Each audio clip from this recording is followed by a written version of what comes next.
Hey guys.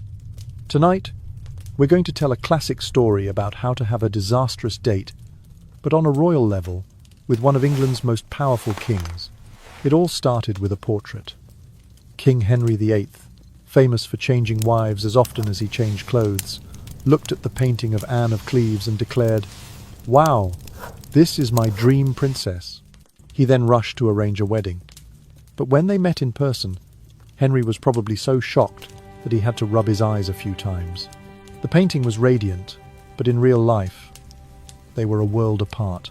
Henry immediately called Anne a monster, and on their wedding night, instead of a romantic story, it became a disaster when this queen was rejected right on her wedding night for her ugliness. The story of Anne has become a famous legend about a discarded queen, but if it was simply that she wasn't pretty, the story would have ended there. Historians believe there's an even more awkward and chilling reason for Henry's disgust. So, before you doze off, please take a moment to like the video and subscribe, but only if you genuinely enjoy what I do here. Take 1 minute to share where you're watching this video and what time it is for you. Now, dim the lights, maybe turn on a fan for that soft background hum, and let's ease into tonight's journey together. After the disastrous date we mentioned, you're probably curious to know what gave a portrait the power to change a queen's fate. And how could a powerful king like Henry VIII be fooled so easily? Things aren't as simple as we think. The story begins with Anne of Cleves, a princess described as enigmatic and secluded. She grew up in a family of strong, independent lineage, completely different from what Henry was accustomed to. Her father, Duke John of Cleves, was one of the rebels of the Protestant Reformation. He openly and fiercely opposed the Pope and other Catholic monarchs. Consequently, Duke John raised Anne and her siblings with a special philosophy: to think deeply and for themselves. They were taught not only politics and arts, but also independent thinking. This, strangely enough, suited Henry perfectly. After divorcing his first wife, Catherine of Aragon, Henry also grew to despise Catholicism and the Pope. He saw in Anne's family an ideal political ally, an alliance that could solidify his position. However, when Henry set his sights on Anne, he didn't receive the enthusiastic response he had hoped for. Anne had a very close relationship with her mother and grew up in a household full of women, a place of love and protection. It was a safe haven, her own private land. In fact, when Henry first began courting Anne, her strong-willed mother tried every way she could to prevent the marriage. She understood Henry VIII's promiscuous nature and didn't want her daughter to fall into a life full of uncertainty. Everyone knows Henry VIII was a man of intense desires, but few understand just how terrible his marriage to Anne of Cleves was. Henry was nearly double Anne's age. She was only 24. This age gap was more than just a number. It was a difference in experience and worldview. Henry didn't just have his eye on Anne. He also considered her younger sister, Amalia, as a potential candidate for his fourth wife.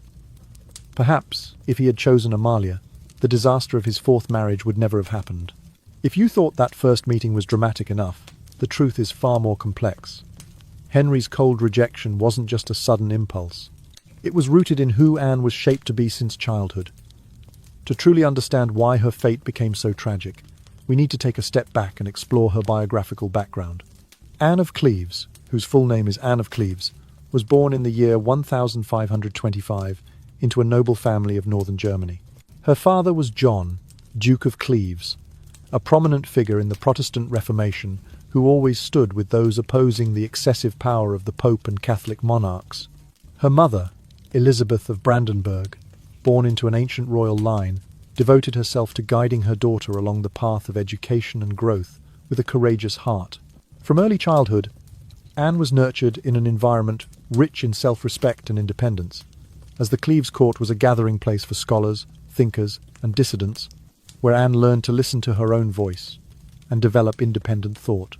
In her youth, Anne received a thorough education in many fields: Latin, French, European history, and the important diplomatic protocols of the time. She grew up surrounded by powerful women, her mother, her sisters, and a circle of noble women where laughter and lively debate always mingled with the scent of herbs and flickering candlelight. Yet court life was not all glory. Anne also witnessed power struggles, factional rivalries, and the weariness that comes with entering the intrigue-filled stage of European politics. Meanwhile, In England, King Henry VIII was struggling to secure a new alliance after parting ways with Catherine of Aragon. Henry, who despised the Pope's authority and yearned to establish a Protestant alliance, set his sights on Anne of Cleves as an ideal partner. In December of the year 1539, the English emissaries arrived bearing a splendid portrait painted by Hans Holbein, an artwork commissioned to exalt Anne's beauty and character, which instantly captivated the king. The portrait depicted a tall young woman with golden hair, thoughtful eyes, and a solemn Germanic expression, compelling Henry to decide at once to unite the two royal houses. Anne's entry into English royal history began with formal marriage proposals, quickly culminating in a grand betrothal ceremony at the palace. From the Duke of Cleves's residence, Anne set out with an impressive retinue dressed in magnificent ceremonial attire and accompanied by a formidable escort. En route to London, she could not help but feel torn between the excitement of becoming a foreign princess and the anxiety of life in an unfamiliar court. Though her attendants encouraged her that Henry would prove a gracious husband, Anne could not deny the doubts stirring in her heart about maintaining her own voice and adapting to the rigorous protocols of the English court. Finally, the wedding day arrived. The ceremony was held in splendid fashion at Greenwich Palace, following English rites, with trumpets sounding, incense smoke drifting, and Tudor-patterned silk banners unfurled. Anne wore a white wedding gown embroidered in gold, a small crown atop her head, and held a bouquet of fading flowers, a sight both majestic and tinged with melancholy. All preparations were complete, yet Anne's heart fluttered with questions. Would this political marriage bring true happiness? Or would she remain merely a pawn in a power game? Then the wedding night descended. Anne had hoped to leave a good impression on the king, maintaining the gentle, gracious demeanour she had been taught. But within moments, Henry, the once enchanted monarch, expressed profound disappointment. His heart seemed hollow, his eyes weary, and in the silence of the night he pronounced harshly, "You are not as beautiful as you have been reported." Henry's rejection on that first night struck Anne like a shock, as if her world had collapsed. In that instant, she understood that this marriage would bring no joy, only a painful burden. Thus, from a gentle, talented princess full of promise, Anne of Cleves became, after one wedding night, the rejected queen, a bitter title recorded by history. What remains is the legacy of a young woman who stepped into the chessboard of power and endured a night of horror that etched deep sorrow into the golden halls of the court. When Henry VIII first turned his attention toward Anne of Cleves, he did not receive the warm welcome he had anticipated. Anne, having grown up in a household dominated by women, was deeply attached to her mother, Duchess Elizabeth, and to her sisters. Their home was a sanctuary of gentle laughter, whispered confidences, and the comforting routine of shared meals and soft-spoken counsel. In that close-knit world, Anne learned to lean on her mother's guidance and to find strength in sisterly bonds rather than in the flirtations of powerful men. As Henry's envoys arrived bearing luxurious gifts and glowing praise of his prospective bride, Anne's mother watched with a cautious heart. Elizabeth, mindful of her daughter's youth and the perils of foreign courts, quietly attempted to dissuade the court from pursuing this match. Though Anne was already 24 years old, an age at which many noble women seemed ready to wed, Elizabeth worried that her daughter's relative maturity still paled next to the king's formidable experience. At nearly 48, Henry was almost double Anne's age, and the prospect of such a union carried an undercurrent of imbalance that Elizabeth could neither ignore nor approve. Despite her mother's hesitations, Anne approached the courtship with the polite restraint befitting a princess trained in diplomacy. She greeted Henry's ambassadors with courteous gratitude, offering measured smiles and gracious thanks, but she did not fan the flames of his desire with the familiar coquetries that other brides might employ. Her world had taught her that true respect grew from honest conversation and shared conviction, not from artful displays of affection designed to win favour. Yet Henry's court, ever attuned to its sovereign's desires, interpreted Anne's quiet reserve as an absence of enthusiasm, a failing that they feared might reflect poorly upon the alliance. In those early days of negotiation, Henry's interest extended beyond Anne alone. He summoned sketches and descriptions of her younger sister, Amalia of Cleves, weighing her merits alongside Anne's. Had he chosen Amalia inferior in rank by virtue of birth order, but perhaps fresh in youth, some whisper that the calamity of his fourth marriage might never have come to pass.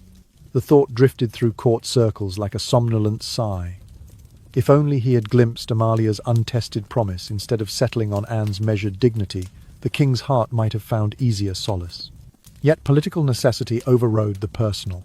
As the elder sister, Anne held greater hereditary rights and could cement the alliance Henry so desperately sought. Even so, the emotional distance imposed by their age difference remained a silent undercurrent.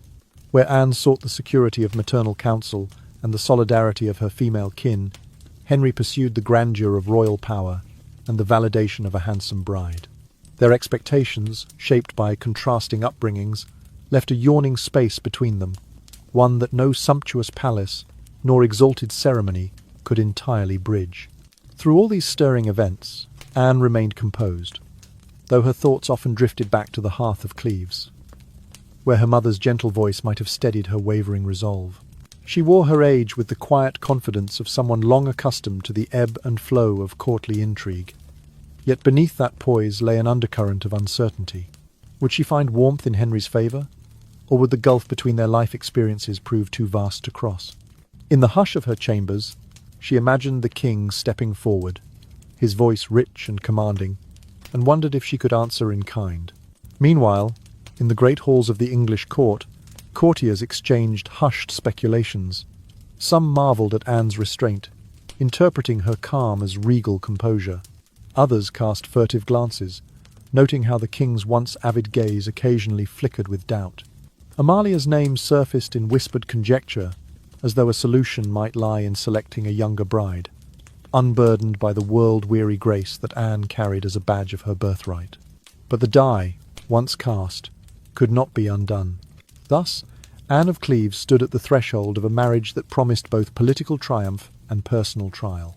Surrounded by the protective embrace of her mother and sisters, she prepared to step into a realm governed by a man whose life had spanned nearly half a century. With every passing day, the quiet tension between youthful caution and royal expectation wound tighter, drawing her toward a destiny neither she nor her family could fully foresee. And though the promise of alliance shimmered before her like candlelight in a dream, Anne could not escape the gentle doubt that whispered through her mind. Was her heart prepared for the grand stage upon which she was about to be cast? By the late 1530s, Henry VIII had grown increasingly impatient to see for himself the faces of the two Cleves sisters, Anne and Amalia. He dispatched his court painter, Hans Holbein, on a clandestine mission that carried as much weight as any diplomatic envoy. Holbein was charged not with flattery or embellishment, but with unvarnished truth. "Paint the girls exactly as they are, and do not flatter them," the king instructed, his voice echoing in Holbein's memory as he set out. Henry needed a queen whose beauty was genuine, not merely imagined through the ornate strokes of an artist's brush. Holbein travelled northward from London with a quiet determination, crossing misty landscapes that seemed to lull the world into a state of gentle slumber. Arriving at the ducal court of Cleves, he encountered an immediate obstacle. Both Anne and her younger sister, Amalia, adhered to the modest German custom of wearing veils in the presence of strangers.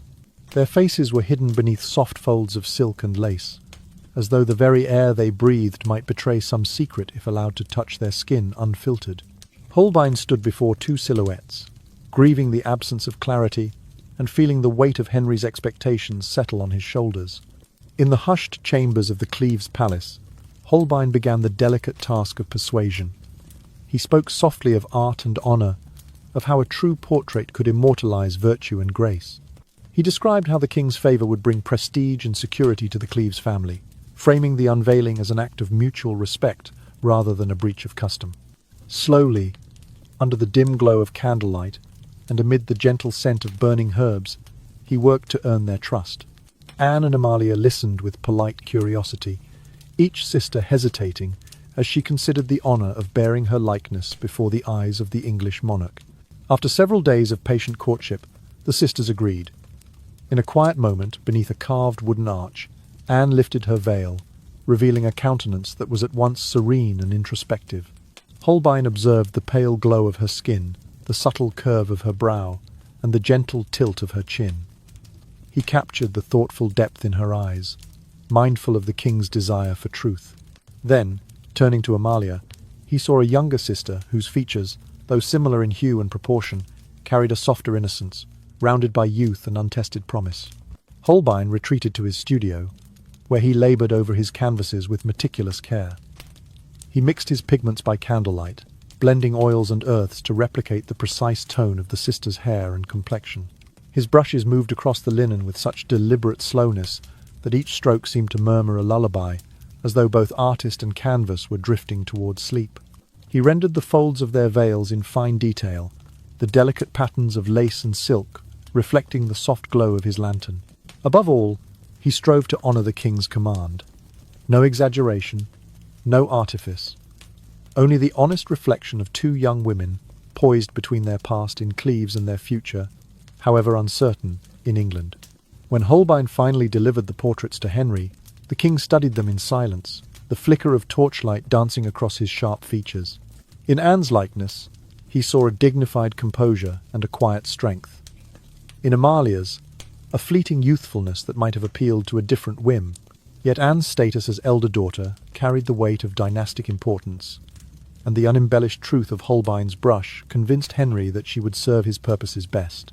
Thus, the portraits born of secret journeys, veiled faces, and midnight oil sealed the fate of Anne of Cleves, binding her to a path she had not chosen but could neither entirely refuse nor foretell.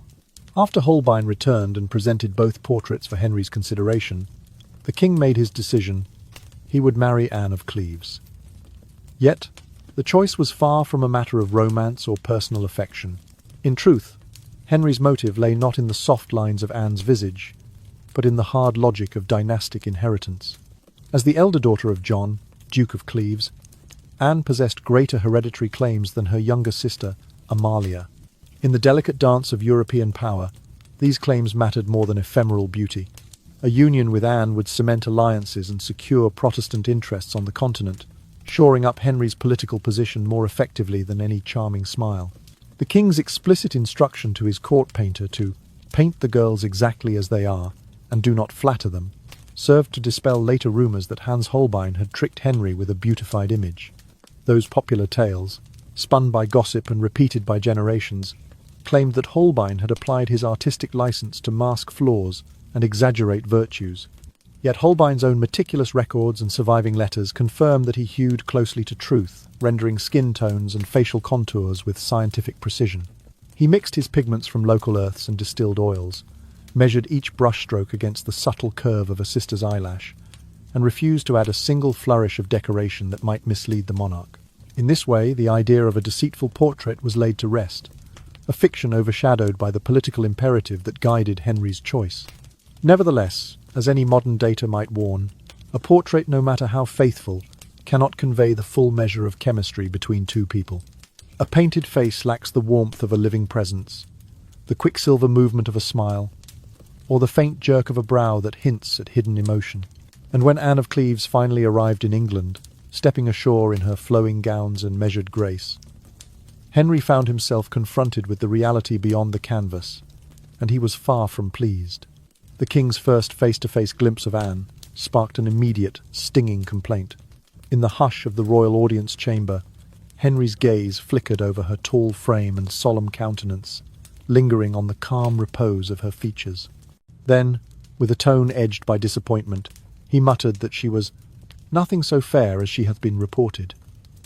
This cutting remark betrayed his frustration, revealing a man who felt misled whether by Holbein's art or by his own ministers. Henry was quick to cast blame, pointing a finger at both the painter and at his trusted chief minister, Thomas Cromwell. Cromwell, who had championed the match and extolled Anne's beauty in council meetings, now found himself reprimanded for urging the king toward a bride who failed to live up to the ideal he had described. In that charged moment, the gulf between political calculation and personal desire yawned wide. Henry's advisers had touted Anne as a vessel of strategic advantage, a key to unlocking Protestant alliances. They had admired her unwavering composure and her reputation for piety and intelligence. But the king, who ruled by both sword and sentiment, expected more than policy gains. He sought a partner whose presence would delight and inspire him. The appearance of moderated dignity, the very trait that spoke to her seriousness of character, did not suffice to kindle his affection. Instead, it kindled a sense of betrayal, as if the portrait had offered a promise that the living figure could not fulfill. Yet even as Henry's heart recoiled, the mechanics of statecraft pressed on relentlessly. The elaborate arrangements for the royal marriage, ornate tapestries, sumptuous banquets, formal oaths, could not be undone without affronting powerful German princes who eyed Cleves as a bulwark against Rome's influence. The spectacle of a broken engagement risked unravelling alliances and casting doubt on England's reliability as a negotiating partner. Thus, Henry, bound by his own political design, concealed his personal dismay behind regal composure. He greeted Anne with the formal gestures prescribed by court etiquette, masking his inner turmoil with the veneer of sovereign dignity. Behind the scenes, Cromwell worked feverishly to soothe the king's wounded pride.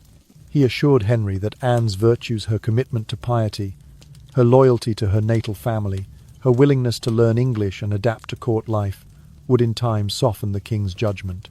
He reminded Henry that alliances built on shared interests often outlived the fickle charms of romantic love. But the seeds of discontent had been sown, and the memory of that first, disappointing meeting cast a long shadow over the months to come. In the end, the story of Anne of Cleves and Henry VIII stands as a cautionary tale of the limits of portraiture and the perils of politicized marriage. Even the most faithful image cannot capture the pulsing heartbeat behind a painted smile, nor can it guarantee the spark of two souls finding harmony. And so, in the dim corridors of history, we glimpse a king who found himself caught between the promise of power and the pangs of personal regret, embodied in the living presence of a queen who arrived as a herald of alliance, but remained, in his heart, the rejected queen. Despite the king's crushing disappointment, the royal wedding proceeded as planned. The morning haze of the nuptials gave way to an evening steeped in the hush of gilded chambers, where tapestries whispered of lineage and power. Anne of Cleves, newly crowned queen, wore her formal title as a gentle burden, moving through rituals older than memory. Court musicians played soft chords in distant galleries, their notes drifting like lullabies through the corridors. The scent of steamed linens and sandalwood candles lingered in the air, as if even the palace itself sought to soothe the ache of anticipation. When dusk fell, the time came for Anne to meet her husband behind closed doors. The wedding night, in the minds of many, held the promise of redemption, a chance for the bride to dispel the king's earlier misgivings with the warmth of her presence. Anne had prepared herself with quiet resolve, recalling the lessons of her childhood court in Cleves. She had learned that kindness could soften stony hearts, that gentle words might coax understanding from unfamiliar faces. Clad in garments of pale silk, she gathered her composure and stepped into the chamber where Henry awaited. Yet the encounter unfolded in a manner far removed from any fairy tale hope. Beneath the high canopies of embroidered velvet, two figures met in the half-light, each fraught with their own unspoken anxieties. Anne, seeking to bridge the chasm between them, offered a soft greeting, her voice barely rising above a whisper. Henry, whose gaze had once lingered on painted portraits, now beheld a living form that did not match the portrait's promise in his mind. His countenance, lit by flickering torchlight, betrayed a flicker of dismay. Through the night, Anne did her best to emerge from the pale outline of expectation and offer the warmth of her genuine self. She spoke in measured tones of shared duty and loyalty, hoping to kindle a spark of empathy where disappointment had taken root. Yet Henry, more accustomed to the directness of court affairs than the intricacies of tender intimacy, found little to hold his interest. He sought not only companionship, but also that elusive spark of attraction that he believed should have shone from her eyes. Instead, he felt the weight of her measured calm and her inexperience, a trait he had once prized in his brides, yet one that now seemed to deepen the gulf between them. By the break of dawn, the silence between them had grown heavy, as though the very air in the chamber mourned Anne's dashed hopes. When Henry finally spoke, his words carried the blunt cruelty of regret. "I liked her before, not well," he confessed, voice hoarse with frustration. "But now I like her much worse." Those few words, uttered in the hush of morning candlelight, struck at the heart of Anne's resolve. What had begun as a solemn dance of liturgy and etiquette ended in a refrain of regret that echoed through every chamber of power. Henry's anguish, however, did not stem solely from Anne's inexperience. The king, who had long favoured wives who were both innocent and pliable, discovered in Anne a flaw more unsettling than youth's uncertainties. He accused her of bearing a most curious offence. An odour, he said, that rose from her skin at moments both intimate and inadvertent. This evil smell, as he described it, he claimed had assailed his senses at the very instant when royal decorum should have prevailed. In his mind, such an affront was a betrayal more grievous than any lack of passion, a sign that the very essence of Anne's being was ill-suited to the role of queen. In the hushed antechambers beyond the royal bedchamber, courtiers exchanged furtive whispers on hearing the king's complaint. Some shook their heads in sympathy, lamenting the terrible twist of fate. Others saw in Henry's words the inevitability of political manoeuvring. If personal dislike could be framed as a valid cause for annulment, the bonds of monarchy might be unwound as easily as ribbons. And so, even as Anne withdrew from that first fateful night with her heart heavy, Henry began to turn his thoughts toward a swift release from their union. Within days, the machinery of annulment began to stir. Councillors gathered behind closed doors, poring over legal precedents and seeking any pretext, pre-contracts, lack of consummation, and now the spectre of the evil smell that might justify dissolving the marriage. For Anne, whose hopes had been pinned on a future of regal dignity and personal connection, this turn of events proved devastating. What was meant to be her crowning moment became the catalyst for her swift undoing. Throughout the palace, the memory of that single night spread like a sombre tide, carrying with it the realization that Anne's place at Henry's side was, in his mind, untenable. Yet her fate was intertwined with matters of state, alliances, treaties, and the precarious balance of power in Protestant Europe. Though the king's heart recoiled, the wheels of diplomacy must continue to turn. Anne stood at the crossroads of personal despair and political necessity, as a queen who discovered, in the dawn's gentle light, that her very presence was deemed incompatible with the man she sought to please. And so, in the quiet aftermath of their wedding night, Henry and Anne embarked on a path towards separation, an ending foretold by a single whispered complaint and sealed by the unyielding realities of power. After the harrowing events of their wedding night, King Henry found himself ensnared in a knot of regret and desperation. He needed a way to unravel the union that had brought him so little joy, yet doing so required a pretext that would not diminish his royal dignity. In the autumn of the same year, his counsellors reminded him of a slender thread from Anne's own past. A childhood promise made when she was merely 11 years old, in the year 1527. At that tender age, Anne had been formally betrothed to Francis of Lorraine, the son of another noble house, in a compact arranged by her father, Duke John of Cleves, to strengthen alliances on the continent. This childhood betrothal, once a benign token of dynastic strategy, now offered Henry a cunning means to free himself from a marriage he deemed intolerable. The king and his advisers decided to treat the matter of Anne's pre-existing contract as a legal barrier to her marriage with the English crown. They argued that, under canon law and the strict codes of noble custom, a promise made in youth even by a child could invalidate later matrimonial engagements. By dredging up Anne's ancient pledge, Henry aimed to cast doubt on her freedom to consent to their royal marriage, portraying himself not as a scornful husband, but as a monarch, dutifully adhering to the sacred laws of marriage. Thus the royal court prepared for what would become a spectacle of annulment proceedings. The Grand Hall at Westminster was transformed into a makeshift tribunal, draped in sable and violet cloth, where bishops in their vestments and barons in sombre doublets took their places on high seats. Anne, who had hoped to win Henry's affection through grace and gentle virtue, found herself seated across from the king, under the weight of hushed whispers and candlelit arches. The air was thick with incense, and the muted rustle of velvet robes, as though the very walls conspired to carry the solemnity of each whispered argument. Henry's first charge rested on the pre-contract itself, that Anne's nuptial vow to Francis of Lorraine automatically rendered her incapable of validly marrying another. Here, canon lawyers sifted through parchments and translations, noting the exact phrasing of the ancient compact, which spoke of loyalty and future union. Next, the king raised the issue of non-consummation, the assertion that, despite their nights shared under the same canopy, Anne and Henry had never consummated the marriage as husband and wife. This claim, delicate and fraught, required a proof that would not impugn the king's own virility. To that end, Henry summoned a learned physician, a man of gentle demeanour and soft-spoken assurance, whose duty was to attest to the king's masculine vigour. In a chamber removed from the tribunal's crowded benches, The physician conferred with Henry in hushed tones. He declared, with the utmost discretion, that His Majesty had experienced a pair of nocturnal pollutions, what learned men of medicine called nocturnal emissions, even while residing nightly beside Queen Anne for several consecutive evenings. These admissions, though awkward in their intimacy, served a dual purpose.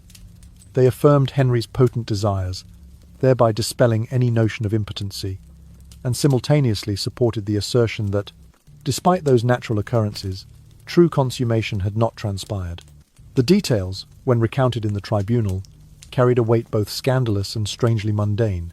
Attendees, from lords to clerics, leaned forward at the mention of 2 nocturnal emissions, exchanging glances that flickered like candle flames in the dim light. Anne herself, dignified yet pale, maintained her composure as the words settled around her like drifting ash. In that hush, the woman who had journeyed from Cleves with hope in her heart felt the hollow echo of a dream slipping away. Throughout the proceedings, Henry's counsellors wove the narrative carefully. They emphasized that the king sought not a capricious divorce, but a restoration of legal order, given that Anne's earliest promise bound her in a way that no new treaty could override. They spoke of the sanctity of vows, of the Church's role in upholding divine law, and of the necessity of legitimate heirs born from undisputed unions. Beneath these lofty arguments lay the unmistakable truth. The king simply wished to be free of a bride whose presence had failed to delight him. After days of testimony and deliberation during which Anne's childhood pre-contract and the physician's testimony were weighed like coins in a balance, the tribunal reached its conclusion. On a morning bathed in grey autumn light, the archbishop rose to deliver the verdict. The marriage was null and void, ab initio, from the very outset. Anne of Cleves was once again free of her royal yoke, her title rescinded by the mechanics of law and the whims of dynastic necessity. For Anne, the annulment brought relief mingled with sorrow. Though she had lost the crown she had worn for but a few restless weeks, she retained her head and her dignity, bearing no stain of scandal upon her honour. As for Henry, he emerged from the tribunal vindicated in his desire for separation, his royal prerogative affirmed.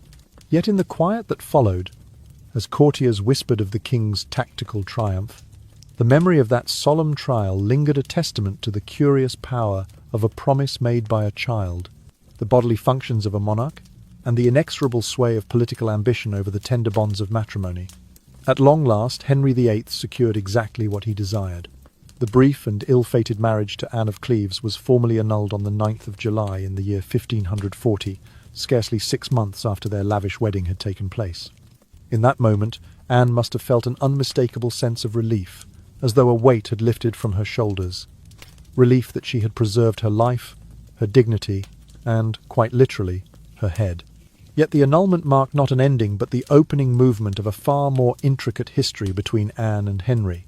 While the legal bonds that tied them were undone, the personal and political threads remained tightly woven. Almost as soon as the pen dried on the annulment documents, Henry's thoughts turned elsewhere. Convinced that Anne was not the woman to satisfy his desires, whether for genuine affection or political advantage, he embarked upon a cold, calculated betrayal. The king, ever eager for novelty and ever mindful of dynastic concerns, set his sights on a new bride before Anne had even fully departed his court. In the hush of courtly rumour, whispers first spoke of a young lady named Catherine Howard. She was but a maiden not yet 2 decades in age, born into a cadet branch of the powerful Howard family, whose influence swept through the corridors of power like a gentle wind stirring the sails of diplomacy. Catherine's youth was her greatest asset. She embodied the innocence Henry purported to cherish, a stark contrast to the sober gravitas that Anne had carried. Rumour held that she was charming, eager to please, and, most importantly, untested in the ways of court and crown. Even as Anne of Cleves retreated to her appointed estates, granted to her in lieu of permanent exile, Henry moved with remarkable swiftness. His courtiers, those ever-watchful architects of rumour and alliance, orchestrated encounters between the king and the young Howard lady. Within mere weeks of the annulment, Henry's court had prepared the setting for a new royal match. Sumptuous tapestries, glittering tokens, and the subtle orchestration of propriety to cloak the urgency of his desire. Catherine Howard's presentation to the king took place in an atmosphere both festive and fraught. Candlelight danced off her flowing gowns of pale silk, and the delicate lilt of her laughter filled the air like the distant echo of a spring breeze. Henry, still endeavouring to reassert his royal prerogative after the trials and humiliations of his fourth marriage, found himself drawn to the vibrancy of youth and the promise of a fresh start. He moved with deliberate intent, offering Catherine a ring set with a single ruby, a symbol of both love and sovereignty, a stark departure from the solemn diamonds and pearls that had adorned Anne of Cleves. No sooner had word spread through the palace than the machinery of courtly ceremony began anew. Invitations were dispatched, trumpets readied their notes, and the great tables were laid with silver and crystal, all to celebrate the union of king and new bride. In less than the span of one moon's turning, Catherine Howard stood before Henry in the royal chapel, exchanging vows that bore the weight of both passion and political calculation.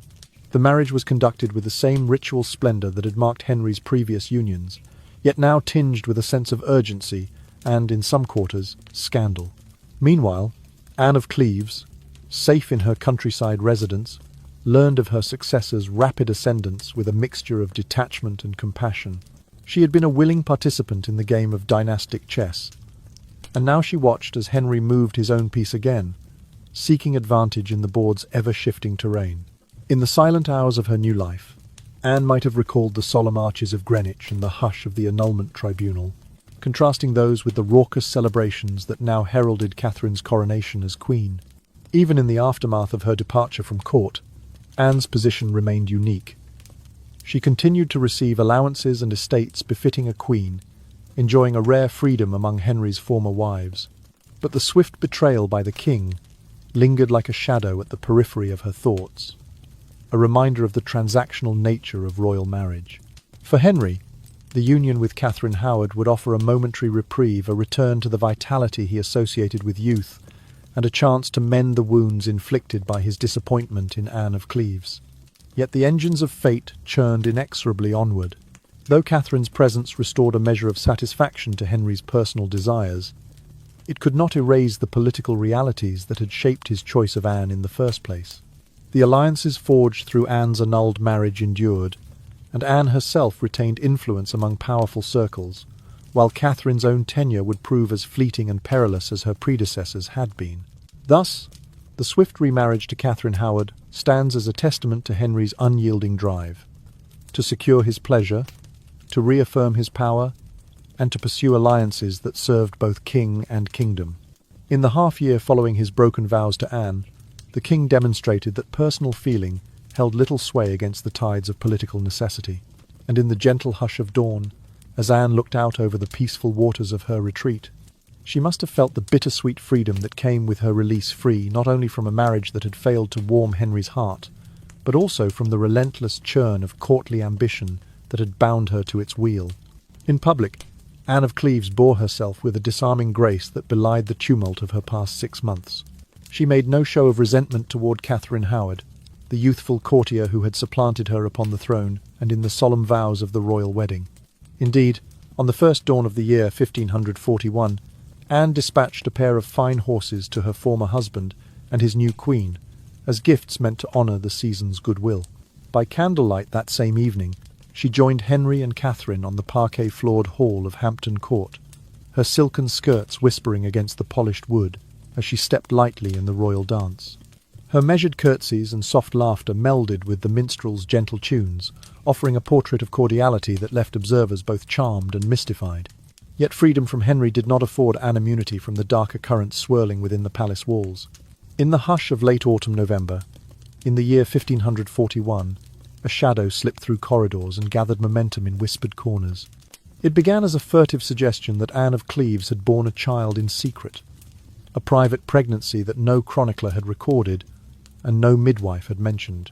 As the rumour took hold, it grew bolder still. Some dared to claim that the infant in question was none other than the king's own son, conceived during the brief nights when Henry lay beside his fourth bride. The story, unsubstantiated though it was, spread through courtiers and pages like wildfire, licking at dry thatch.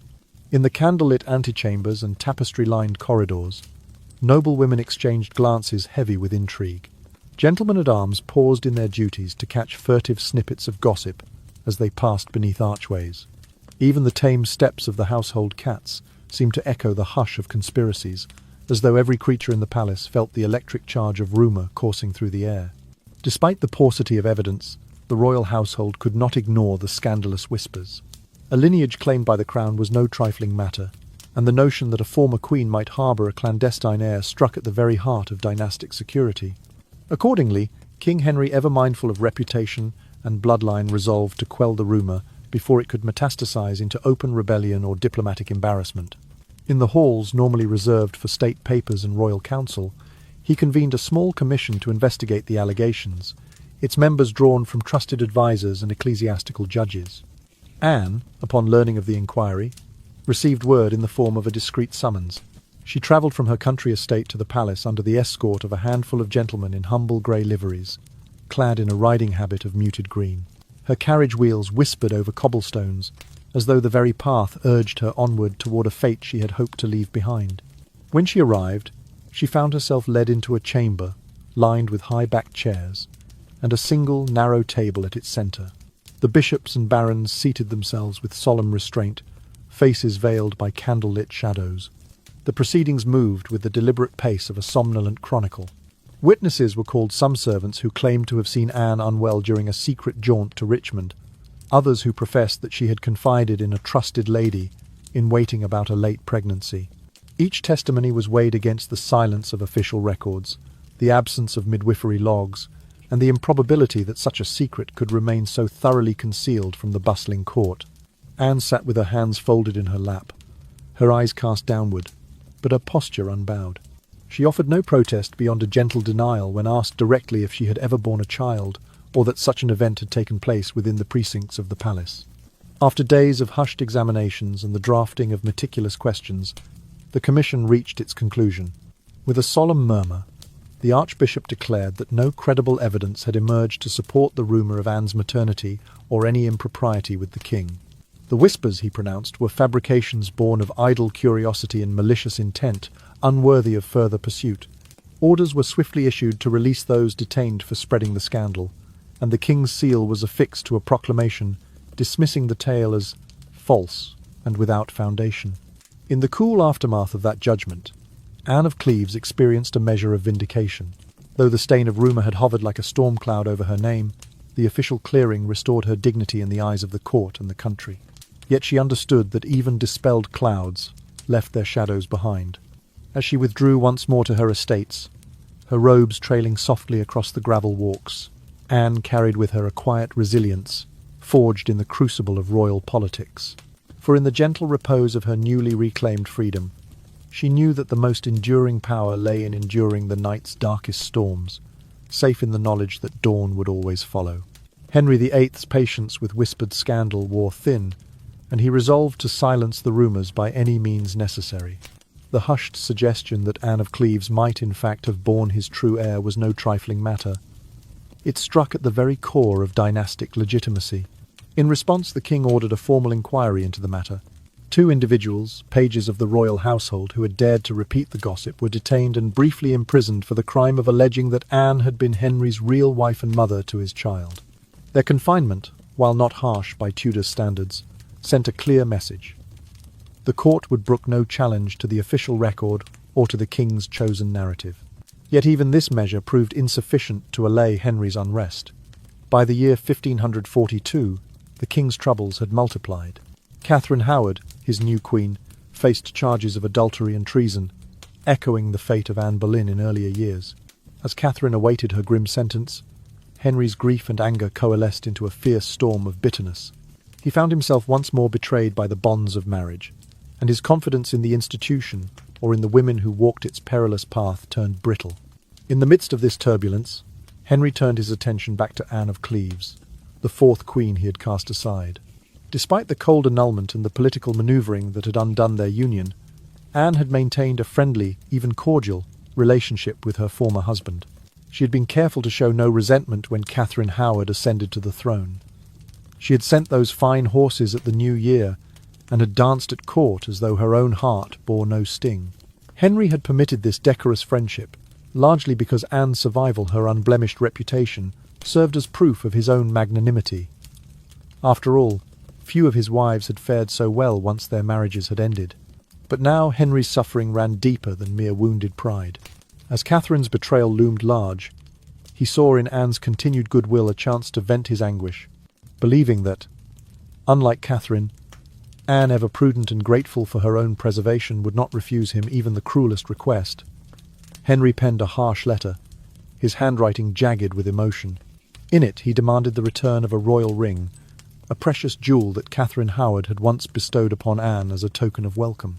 The ring, with its single gleaming diamond set in a band of gold, symbolized not only the affections of a wife, but also the shared destiny of a monarchy.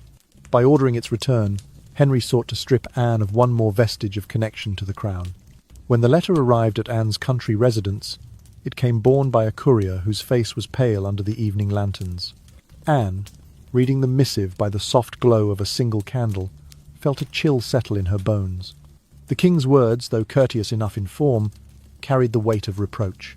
He spoke of loyalty owed, of gifts rightly reclaimed, and of the necessity of returning what had been given under a different regime. He closed the letter with a curt admonition that failure to comply would be taken as a breach of their still fragile peace.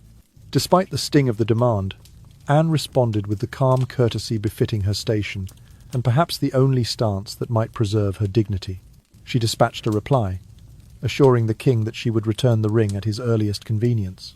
She explained that the jewel was carefully stored in her private strongbox, but that she would arrange for its safe delivery to Windsor. Her words were gentle, laden with the quiet sorrow of one who once believed herself to be the rightful queen. She made no mention of her own pain, focusing instead on the formalities of the request. Meanwhile, rumours of Anne's compliance or reluctance fluttered through the palace. Some courtiers whispered that she considered defying Henry, that she might retain the ring as a silent protest. Others claimed she welcomed the chance to sever another tie to a king whose favour had always been conditional. But before such theories could harden into court gossip, Anne's steward arrived at Windsor with a velvet-lined box. The ring lay nestled within, its diamond catching the morning light like a solitary tear suspended in glass. Henry, upon receiving the jewel, felt a fleeting relief. In that small act of possession regained, he found a measure of control restored. Yet the king's heart remained restless, haunted by Catherine's downfall and by the phantom whispers that, only months before, had accused Anne herself of impropriety. In the hush that followed the return of the ring, court life resumed its careful dance of mask and intrigue. While Anne of Cleves slipped once more into the repose of her private world, her status in the court forever marked by the annulment, the gracious gifts, the dancing, and now by the king's bitter missive and her dutiful compliance. Thus ended this chapter of Anne's strange history with Henry VIII. From hopeful bride to rejected queen, from political pawn to a woman who navigated peril with dignity, and from object of whispered scandal to the custodian of a ring that bore the weight of royal whim. In the gentle quiet of her estates, she could finally rest, the soft hush of the countryside lulling her toward peace, far from the tormented passions of the Tudor court. When Henry VIII ordered the execution of his fifth wife in the year 1542 for the charge of adultery, Anne of Cleves found herself bearing a peculiar secret in the quiet recesses of her heart. While most onlookers may have viewed Catherine Howard's tragic end as yet another sorrowful chapter in the king's turbulent love life, Anne saw in it the glimmer of a possibility and opportunity that flickered like a distant candle in the hush of her former chambers. The violent fall of a queen, once so radiant and celebrated at court, had opened a door that Anne had never quite allowed herself to imagine might swing ajar. In the weeks that followed the sombre procession to the scaffold, Anne's thoughts drifted like autumn leaves on a slow, drifting wind. She recalled how she had danced with Catherine and Henry at the New Year's court, her silken skirts swirling beneath lantern light, as she strove to bury any bitterness beneath a smile of courtesy. She remembered the careful care with which Catherine had taught her a few Baroque steps, the Queen's laughter soft as porcelain. And now that Catherine had paid the ultimate price for alleged betrayals, Anne allowed herself the daring notion that perhaps Henry might look to her once more not as a discarded spouse, but as the steadfast companion he would need in the lonely nights to come. There were signs that kindled this hope within Anne's thoughtful mind. Courtiers spoke in subtle tones of how the king appeared fatigued by the cycle of passion and punishment. They noted how, in private audiences, Anne's measured calm had afforded her a rare intimacy with Henry, one born not of romantic fervour, but of mutual respect.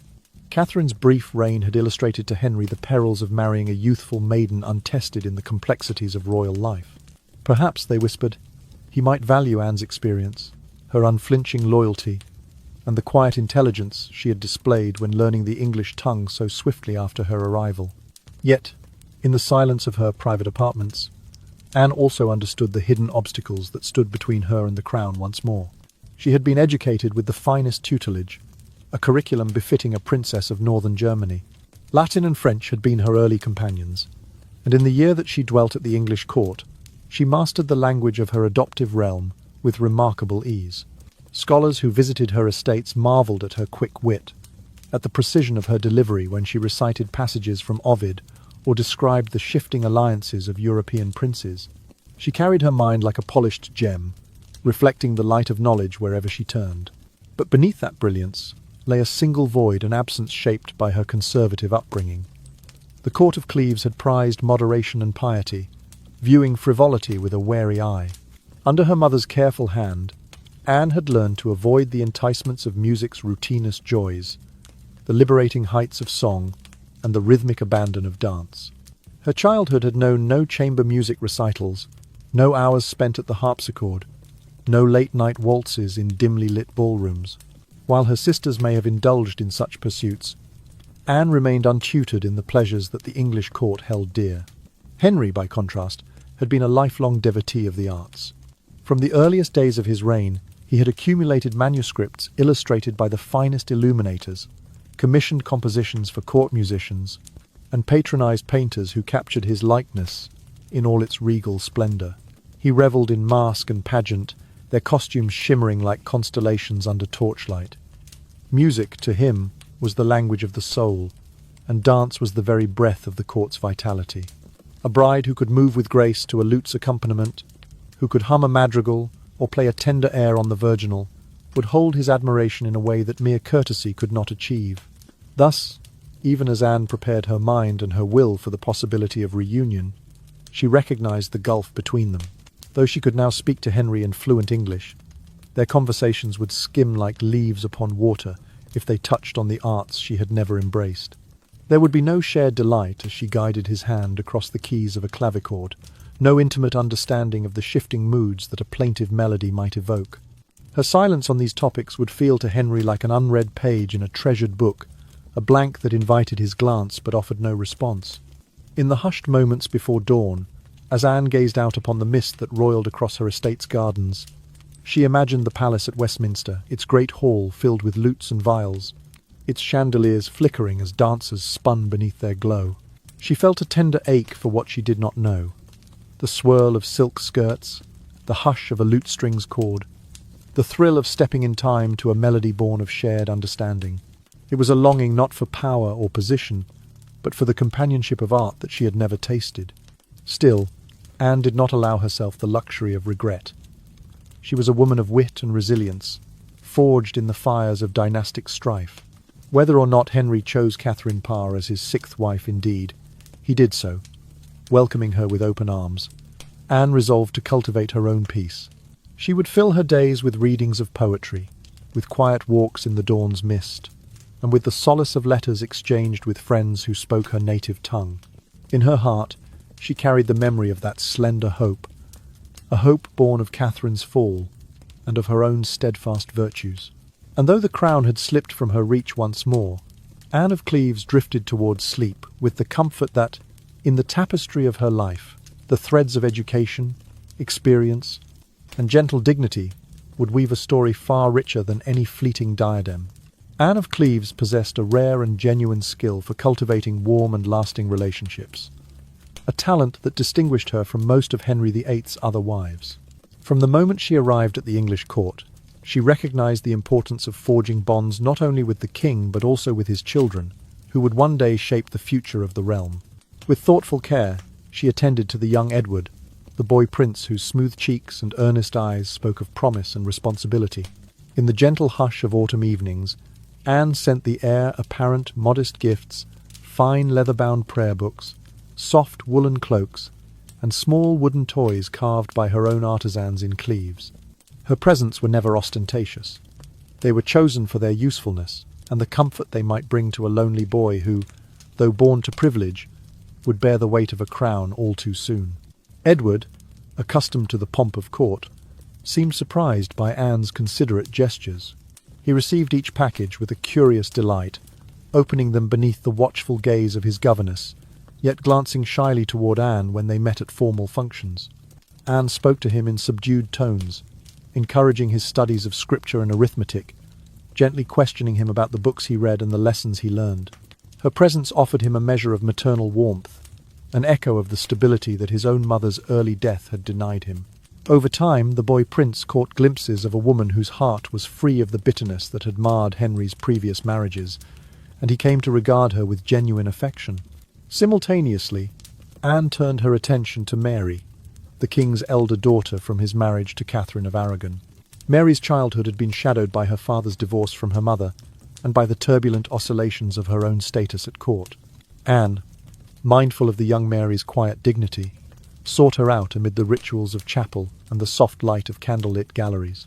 She engaged Mary in conversation about matters of faith, speaking with respect for the princess's deeply held convictions, even when those convictions differed from Anne's own. She listened patiently to Mary's accounts of her devotional readings and her hopes for the future of the realm. In return, Mary found in Anne a confidant who recognized her worth and treated her with courtesy rather than suspicion.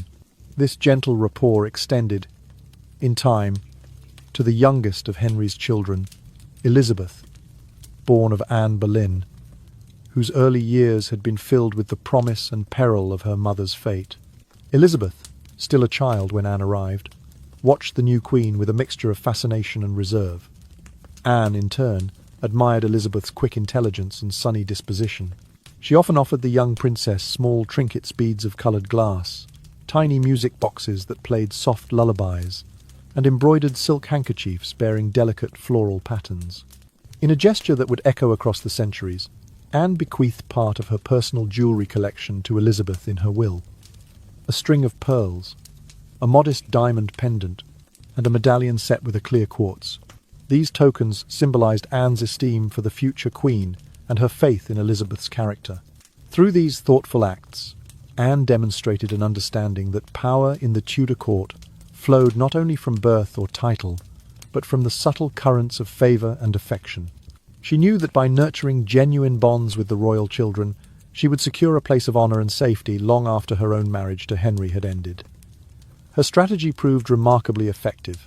Under the reign of Mary I, Anne was granted an exceptional measure of respect and courtesy. She was often invited to court, where she participated in state ceremonies and sat among the highest-ranking ladies. Mary's affection for Anne was evident in the generous provisions she ensured for her former stepmother, allowing Anne to maintain a dignified household and the trappings of a queen, though no longer the reigning monarch. Eventually, when the bustle of court and the strains of politics grew too wearisome, Anne retired to her estates in the countryside, where she found the perfect refuge from public life. There, in the gentle hush of rolling fields and whispering woodlands, she lived out her days in the serenity she had so carefully fashioned for herself. Her household was orderly and calm. A handful of loyal attendants maintained the gardens and tended to her needs, while trusted chaplains led private prayers in her chapel. Anne's evenings were spent near the hearth, reading from manuscripts she had collected over the years, works of devotion, treatises on governance, and poetry in both Latin and English. At times, she would walk under the moonlight along the avenues of lime trees, the soft rustle of leaves lulling her toward restful slumber. In these later years, Anne of Cleves embodied a life of comfort and peace that few of Henry's queens had known. She had navigated the perilous shoals of Tudor politics with grace and resourcefulness, emerging not broken by scandal or sorrow, but fortified by the friendships she had cultivated. The gifts given to Edward, the respect shown to Mary, the jewellery bequeathed to Elizabeth, all spoke of a queen who recognised where true power lay, in the hearts she touched, and in the legacy of kindness she left behind.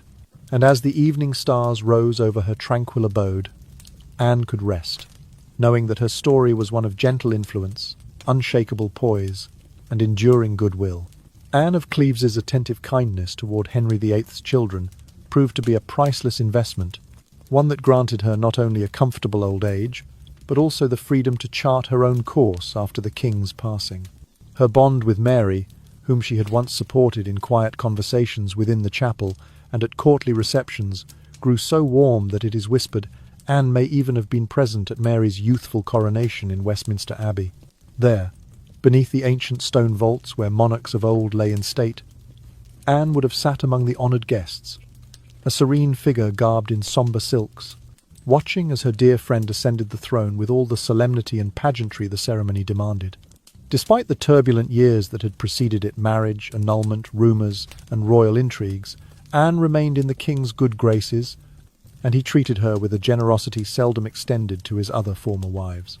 Shortly after granting the annulment, Henry devised a liberal compensation package for Anne, a gesture that bespoke both his lingering sense of obligation and his keen understanding of political theatre.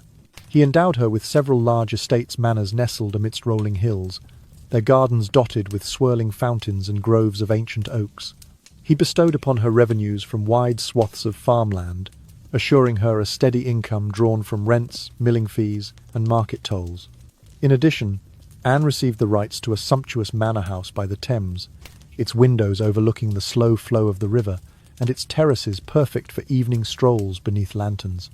This royal largesse, far more generous than that granted to most abandoned consorts, ensured that Anne would never face the precarious fates suffered by so many widowed or spurned wives.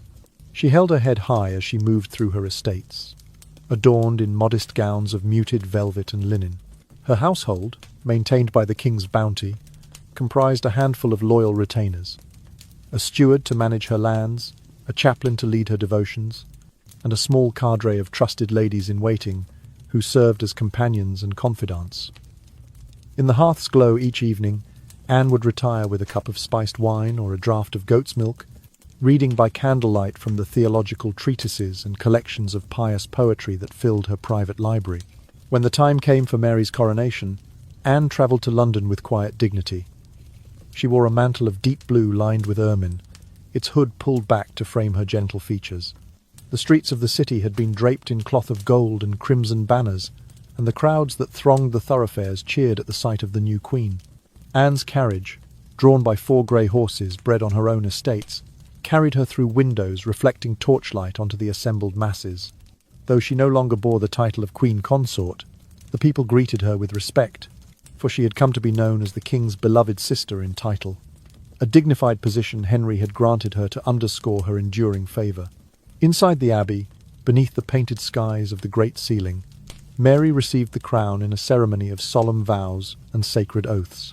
Anne watched as the archbishop placed the circlet upon her friend's brow, the gold catching the flicker of torches like the first glimmer of dawn. She felt a swell of pride, a soft warmth in her heart, as Mary, now Queen of England, glanced her way and offered a grateful nod. Their shared glance conveyed more than words could. Anne's unwavering loyalty in the face of turbulent events, and Mary's appreciation for a stepmother by choice rather than by birth. Following the festivities, Anne retired once again to her country retreat, her life marked by the tranquillity afforded by her king's benevolence. The estates he had granted lay under her careful stewardship. Orchards bloomed in spring, fields yielded bountiful harvests in summer, and the long, golden-haired autumn filled granaries to their eaves. Each morning she walked the dew-speckled gardens, pausing to give thanks for the peace she enjoyed. The only echoes of her former trials were the faint strains of distant church bells, reminders that the world beyond her gates still moved to the rhythms of power and policy. Yet in those gentle days, Anne of Cleves revelled in a freedom hard won. She spent hours in quiet prayer, contemplating her life's unexpected journeys. From Princess of Cleves to England's 4th Queen, from a hastily annulled consort to the cherished sister of a monarch and the confidant of her children. Her final years passed in harmony with the land and the gentle cadence of rural life, far from the court's tumult, yet never entirely removed from its history. When Anne finally closed her eyes for the last time, it was amid the hush of a November twilight. The servants found her at peace in her chamber, a soft shawl draped over her shoulders and a prayer book resting open upon her lap. Her passing marked the end of a remarkable tale, one of survival, of adaptability, and of the quiet power of goodwill. And as the news travelled to London, Mary ensured that her beloved stepmother received a burial fit for a queen, the abbey's stones lying cold before a coffin draped in velvet and crowned with laurel leaves. In that final ceremony, Anne of Cleves took her place among the history she had helped shape, a testament to a life guided by kindness, intelligence, and the unshakable grace of a gentle spirit. After her annulment, Henry VIII displayed yet another surprising kindness toward Anne of Cleves. In a gesture that spoke more of ceremony than of sentiment, he issued a royal decree declaring that Anne would hold the highest rank among all women in England, second only to the king's own wife and his daughters. This proclamation ensured that in all courtly processions and official gatherings, Anne's place would be preeminent, her presence acknowledged with the courtesy reserved for royalty. Moreover, Henry went so far as to proclaim Anne his beloved sister, a title that carried both affection and honorific weight. By adopting her in name as his sister, the king sought to enshrine her within the fabric of the Tudor dynasty, granting her a place of enduring prestige. Whether such formalities could truly compensate for the months of heartache and political humiliation Anne had endured is doubtful. Titles and precedents, while soothing to the bureaucratic soul, cannot soften the sting of rejection. Yet Henry's decrees did offer tangible advantages. Anne was entitled to dine at the royal table, to walk beneath the richest silks of the court, and to sit in council chambers ahead of any lady who lacked her singular status. Courtiers, young debutantes, old dowagers, and foreign envoys alike bent their heads in respect as she passed, murmuring of the king's generosity and the rare mercy shown to a discarded consort. In dusty corridors and candlelit antechambers, gossip swirled about the beloved sister. Some whispered that the title was a polite fiction, meant to placate Anne's ego rather than reflect genuine affection. Others believed the gesture symbolized Henry's recognition of her quiet virtue, that among his wives, she alone had escaped disgrace and had preserved her dignity under the hardest trials. To Anne, the title may have offered a bittersweet solace. She was secure in her place, yet painfully aware that it derived from a marriage annulled and a heart left unhealed. Amid such honours, one question continued to echo through the halls of power. What exactly did the ugly wife of Henry VIII look like? The legendary slur, born of the king's own harsh words, had cast a long shadow over Anne's memory. To the court's painters and poets, she had become an emblem of disappointment, her image reduced to a cautionary tale about the perils of judging a marriage by its portrait. But the truth, when one set aside the barbs and rumours, was far more nuanced. Anne was a woman of gentle attractiveness. She stood tall, her frame graceful without appearing frail, her shoulders poised like a slender column in some sacred temple. Her hair was a soft cascade of golden light, reminiscent of flaxen fields at dawn, and it framed her face in loose waves that spoke of a northern charm rather than the harsh ostentation of southern courts. Her eyes, a cool grey, held a thoughtful serenity. They seemed to offer the quiet depth of shaded pools, rather than the quick spark of flirtatious promise. Yet there was a solemnity to her countenance that lent her an air of seriousness beyond her 24 years. Where other noble women might have carried the playful bloom of youth, Anne's expression spoke of restraint and reflection. Fine lines more faint than deep gathered at the corners of her eyes, hinting at a maturity that came from early responsibility and the weight of expectation. Her lips, curved gently, rarely lifted in laughter, but instead settled into a serene repose, as though perpetually poised in contemplation. This encapsulated the paradox of her appearance. She was neither startlingly beautiful nor unwelcome to the eye. In the generous courts where extravagance ruled, her less flamboyant beauty might have gone unnoticed. But in Henry's extravagant vision, where a queen must dazzle and enchant, Anne's subdued allure failed to spark the flash of passion he had hoped to see. Her beauty was enough for a princess of humble temper, a companion to learned men and devout ladies. It was perhaps not enough for a king who sought both a political ally and a romantic ideal. In quiet moments, Anne may have reflected on this reality. Perhaps she wandered the corridors of her lavish residence, fingers brushing along the damask tapestries, pondering whether appearance alone could ever satisfy the demands of a monarch. She might have admired her own reflection in a polished mirror, this tall figure with golden hair and solemn eyes, and wondered if any mirror could truly capture the spark of life beyond surface beauty. Still, her form carried an inherent dignity. She moved with the measured calm of someone accustomed to protocol, and when she spoke, her voice a soft baritone lilted by her German accent, conveyed sincerity rather than artifice. It was a beauty of honesty, unenhanced by cosmetic flourish, unadorned by playful coquetries. Whether that beauty was enough to captivate Henry VIII, history suggests it was not. But to those who knew her best, her children's children, the future monarchs who had felt her kindness, that simplicity was a charm that outlasted fleeting infatuations. Thus, the ugly wife of Henry VIII emerges not as a caricature of monstrosity, but as a woman of gentle poise and thoughtful grace.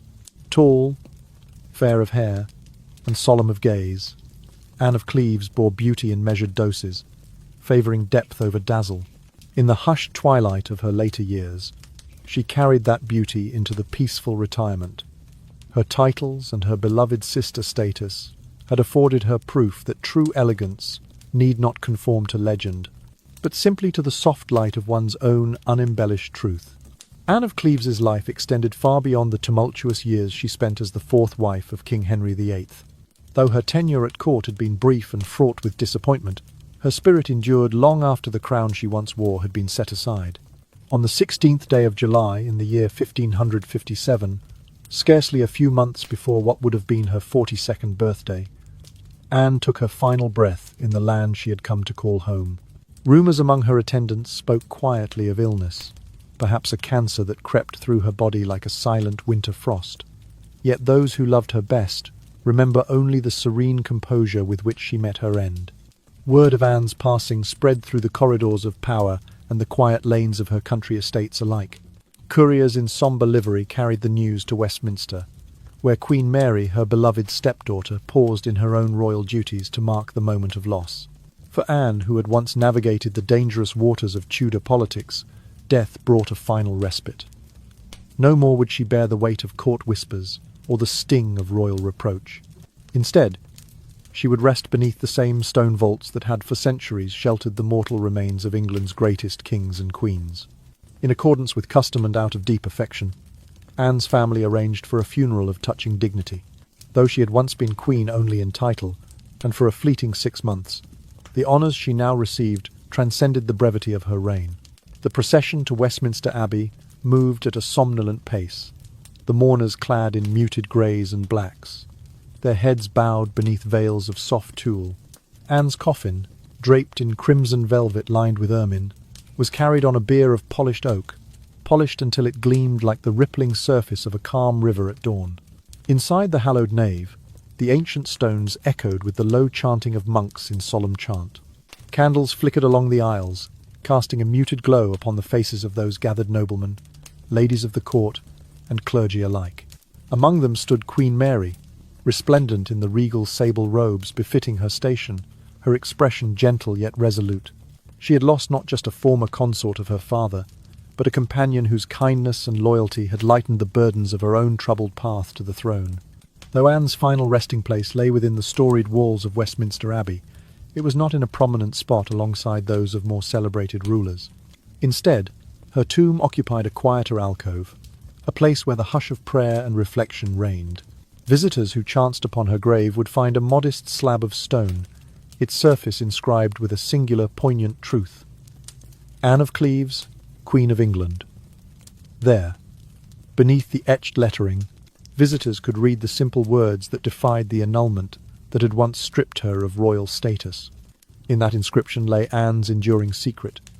Despite the legal undoing of her marriage, her identity as queen remained intact in death. It was a subtle victory over the transience of political expediency and the fickle will of a king. For among Henry's wives, none but Anne held the distinction of being buried within Westminster's sacred precincts. Catherine of Aragon lay in Peterborough, Jane Seymour in St. George's Chapel at Windsor, Anne Boleyn and Catherine Howard in less honoured grounds. Yet Anne of Cleves, once deemed so unworthy, was granted the singular honour of eternal interment among England's venerated sovereigns. The irony of this fate would not have been lost on Anne had she lingered to contemplate it. A princess from the Rhineland who found herself unexpectedly married to a man famed for his tempestuous passions, she emerged from the whirlwind of court life with a poise that outlasted the transgressions of her peers. The Abbey's stained glass windows, each pane a fragment of sacred history, witnessed her silent grace as she was laid to rest. The quiet light that filtered through the coloured glass formed patterns on her stone marker, as though the very spirit of England honoured her steadfast dignity. In the days that followed, flowers, white lilies and pale roses were laid upon her tomb by hands that remembered her gentle smile and thoughtful counsel. Pilgrims who came to pay their respects paused to read the single line of inscription, contemplating the paradox of a queen erased by royal decree yet immortalised in stone. And though Anne's story had been overshadowed by the more dramatic sagas of beheadings and betrayals, her final resting place stood as a testament to a life defined not by fleeting passion, but by enduring resolve. Thus, Anne of Cleves achieved a quiet triumph in death that had eluded her in life. The title of Queen of England, carved above her remains, spoke to a truth beyond annulment, that her memory, shaped by kindness and measured wisdom, would forever reside in the heart of the nation's most hallowed shrine. And in the hushed calm of Westminster Abbey, her legacy slept on an elegant reminder that even amid the fiercest storms of history, a gentle spirit could find its rightful rest. Anne of Cleves's reputation as the spurned queen of Henry VIII is well known, yet modern historians contend that the true source of the king's revulsion lay not in her portrait or her person, but in a grave diplomatic misstep at their very first encounter. On New Year's Day of 1540, Anne's procession paused at Rochester, where she and her ladies took quiet pleasure in watching the rough sport of bull-baiting through a latticed window. The cold winter air mingled with the shouts of onlookers below, and steam rose from the heated fumes of candlelit torches that framed the courtyard, a scene both primitive and strangely festive. Into this tableau wandered a burly stranger clothed in plain garments, his features partially hidden by a broad hood and a heavy cloak. He slipped across the room with an almost feline silence, as though determined to glimpse the woman destined to become his bride.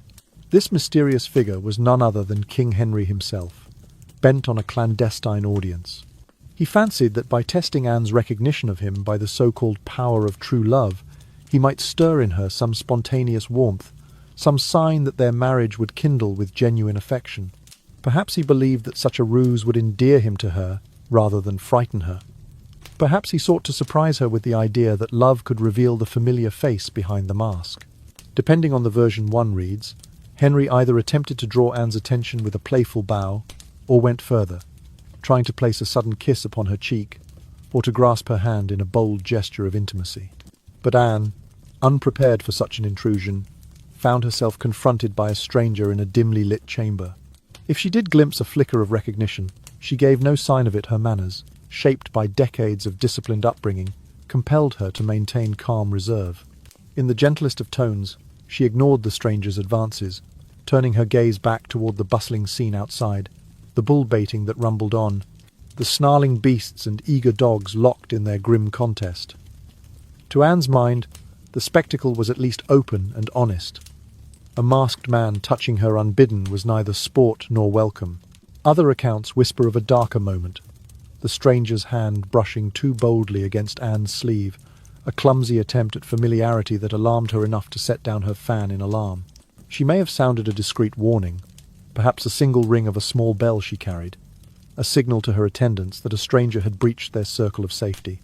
Either way, the intrusion ended abruptly. Henry, taken aback by her refusal, or by the sudden realization that his subterfuge had failed, slipped away as quietly as he had entered, but not without feeling the sting of humiliation. He departed the chamber in a swirl of cloak and fury, his embarrassment deepened by the coldness of Anne's courtesy. The masquerade that he had hoped would draw her heart into his hands instead laid bare the gulf between them. She, a princess who treasured decorum and personal boundaries. He, a king who demanded obeisance, even in the private moments of courtship. In his wounded pride, Henry's mind turned not to tender apologies but to thoughts of retribution. It was one thing for him to command armies and negotiate treaties. It was another to find himself spurned by the woman destined by arrangements of state to become his wife. Some historians argue that this disastrous encounter at Rochester sealed Anne's fate far more decisively than any unhappy portrait or ill-advised physician's testimony could. They suggest that Henry's first impression, shaped by the cold politeness of a frightened princess, fixed his judgment beyond redemption. From that moment, no matter how faithfully Holbein had painted her likeness, no matter how courteously Anne comported herself in the subsequent weeks, The king's heart had shut against her. The tale of that masked intrusion spread through court circles as subtly as a dawn mist. Courtiers whispered of the awkward bow, of the tinged fear on Anne's face, of the swift exit of a king whose own device had betrayed him. Ballads composed by strolling minstrels carried hints of the story to inns and taverns beyond London, where townsfolk debated whether a king's clandestine boldness merited a gentle rebuke or a deeper scorn. Among the nobility, some sympathized with Anne's plight, commending her restraint. Others sided with Henry, excusing his ruse as the desperate gambit of a man bewitched by politics and art alike. Whatever the version of events, the outcome remained the same. On that fateful day, the spark of mutual recognition Henry sought had failed to ignite. Instead, a spark of distrust caught aflame, and the tinder of courtly rumour fed the blaze. In the silent recollection of Rochester's cold corridors, Anne and Henry shared a moment that defined their relationship. One framed not by love or alliance, but by the clash of courtesy and royal caprice. As twilight settled on the tale, Anne could not have known that this ill-starred meeting would echo through history. She had no inkling then that her gentle courtesy would be remembered not as grace under pressure, but as the moment that made her the rejected queen. Yet in the hush of her later years, far from the courtly turmoil, she carried the memory of that day as a lesson in dignity, that true respect is earned in the small moments of personal encounter, and that a king's disguise, no matter how artful, can never truly mask the bounds of consent. In that gentle twilight of recollection, Anne of Cleves might have smiled at the irony, that a queen undone not by politics alone, but by a single misjudged disguise, would stand in history as a testament to the fragile dance between power and courtesy. So, we have explored together the story of Anne of Cleves, one of the most famous tragedies in English royal history. From a perfect portrait to a disastrous marriage, her fate has taught us profound and meaningful lessons. What can we take away from this story today? First, Anne's story is a powerful reminder of the strength and danger of first impressions. King Henry VIII made a life-altering decision based on a portrait, an image that could not convey the full reality of Anne's character. In our modern world, surrounded by carefully curated social media snapshots, Anne's story remains relevant. We all too easily form judgments of others from a few photos or a brief snippet of information. The lesson here is to take the time to truly get to know someone beyond surface appearances, to discover their inner depth and real value. Second, Anne's story underscores the importance of resilience and adaptability. Rejected so harshly on her wedding night, Anne did not collapse in despair. She chose the most prudent path, accepting her circumstances, maintaining good relations with Henry, and especially cultivating bonds with his children. Anne's tact and intelligence enabled her not only to survive, but also to enjoy a comfortable, peaceful life, so different from the tragic ends of Henry's other wives. Today's world is full of unexpected challenges and upheavals. Anne's example inspires us, reminding us that in the face of adversity, calmness, resilience, and the ability to adapt are the keys to overcoming difficulties and finding happiness. Finally, Anne's story sends a message about the value of respect and kindness. Although she was treated unjustly, Anne remained gracious, even sending gifts to Henry and his new wife. Her kindness and generosity won her the affection of Henry's children, especially Queen Mary I, who held her in deep respect and affection. This shows that in a world often marked by hatred and competition, respect and kindness remain timeless virtues that can bring positive outcomes even in the hardest circumstances. So, I hope that after watching this video, you not only have a good night's sleep, but also carry with you the precious lessons from the life of Anne of Cleves.